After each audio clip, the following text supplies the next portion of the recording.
Proyek pembangunan Stadion Matoanging di Kota Makassar gagal lelang. Hal itu tampak dalam situs layanan pengadaan secara elektronik atau LPSE Provinsi Sulawesi Selatan, di mana pembangunan sarana dan prasarana olahraga Matoanging tercantum dengan status tender gagal.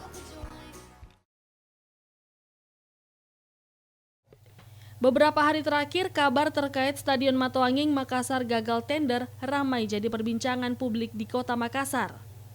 Proyek pembangunan Stadion Matoanging di Kota Makassar nyatanya gagal dilelang di tahun 2022 ini. Hal itu tampak dalam situs layanan pengadaan secara elektronik LPSE Provinsi Sulsel, di mana pembangunan sarana dan prasarana olahraga Matoanging tercantum dengan label tender gagal. Alasan pembatalan yang tercantum dalam laman LPSE disebutkan karena jumlah peserta lelang yang lulus prakualifikasi kurang dari 3 peserta.